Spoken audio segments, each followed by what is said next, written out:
So today in Stellarbridge, we dropped a new feature called Secure Viewer. I wanted to take a minute and talk about it because I think it really perfectly captures the philosophy that I think is lacking in a lot of security practices today. Thankfully, it's not lacking in every practice in every company. And this method of operating, this method of designing products and features, I think it's becoming more and more common as we begin to realize that the way that we've been managing risk for a long time has been lacking. We've written about this extensively at Stellarbridge. We've published blog posts about it, and that is the philosophy of security through subtraction, meaning as opposed to adding something into the system in order to be able to manage a particular risk, why not simply remove the thing that would allow that risk to be realized in the first place? Now, this is not always possible. There are genuinely cases in which something has to be added in. I don't want to make a blanket statement of you can always remove the thing that would make the risk realizable. But so often we have within our grasp the ability to remove the risk from being realized, and we just opt for, we're going to add something in. We're going to manage this risk as opposed to remove it completely.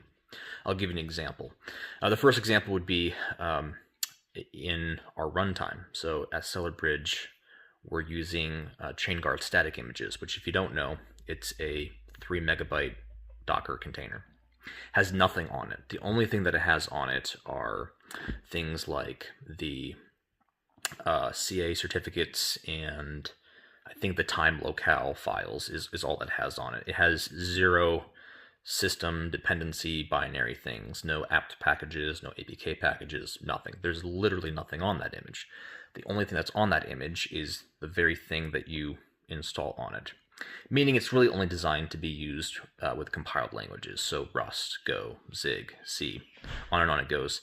And you can't obviously have any kind of system level dependencies. It's really designed for self-contained, compiled applications.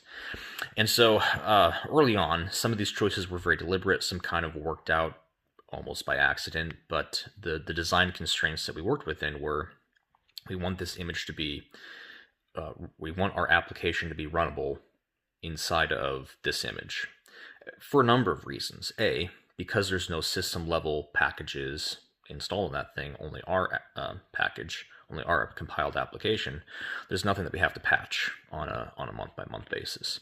There's no hardening that we have to do. It is literally as hardened as it possibly can be. What you add into it can only make it less secure, actually.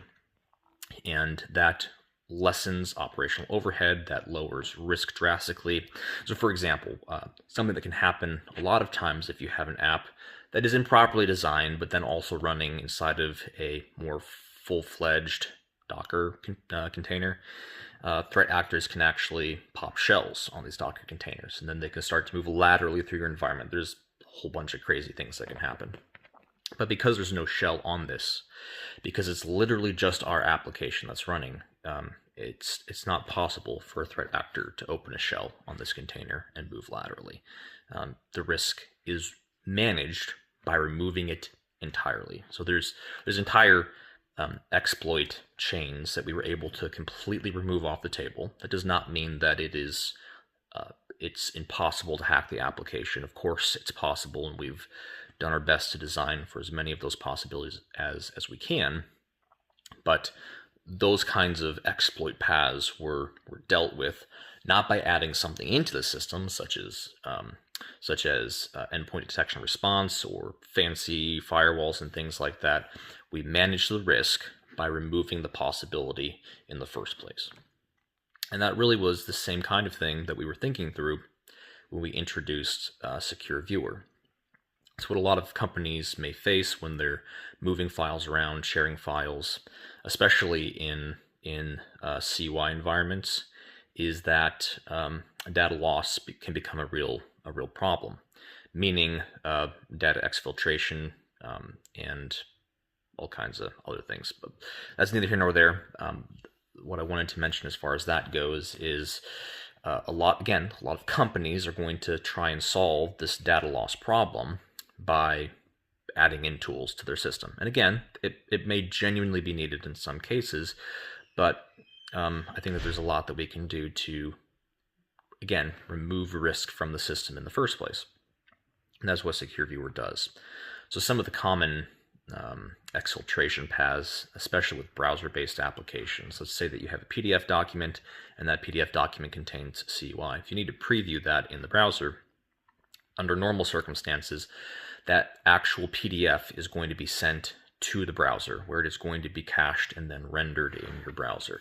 It's not technically downloaded yet, but the key here is that the browser either stores, processes, or transmits that CUI. That is, when we're scoping a data system, that's the questions that we ask. What components of the system store, process, or transmit CUI? And that is what is now in scope for things like CMMC. It also, consequently, is what becomes in scope for things like data loss, and where if you don't have the proper controls in place, those can represent exfiltration paths or points in which a threat actor could exfil data from an environment. So we started looking at it from the perspective of, okay, what can we do to completely remove the possibility of that happening in the first place? Again, remove the risk wherever possible as opposed to just managing it. And so what we came up with was a system wherein the file is never actually sent to the browser. So you as a company need to share a file that is CUI with another person. You can take that file and you can share it with them via the Secure Viewer. And instead of that, the actual file now getting sent to the browser for it to be rendered in the browser, where now it is cached, it's outside of your data control boundary. What we're doing is we're taking that file and we're rendering it in our backend, and then we're pixel streaming the result or the pixel representation of that file to the browser. And that does not meet the definition of storing, processing, or transmitting that data. The browser simply sees the pixel representation of that data. It does not actually get the file itself. And this, again, it eliminates entire possible points through which data could be exfilled from your environment. There's no browser cache to tap into to get that file out of, because that file was not cached to the browser.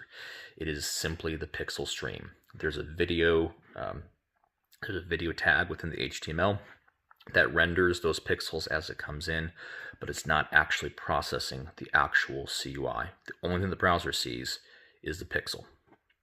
And you can read more about that in this article over here. I would encourage you to go and watch, read the articles, read the stuff that we've got out there. It's a very cool feature, very proud of it, and I think it's a great example of how, as we're designing products, we can start thinking in terms of how can we remove entire classes of risk or points of data exfiltration, whatever the case may be. What can we do to remove the things within the environment that would make that risk realizable, as opposed to just we're going to manage it by adding other things in.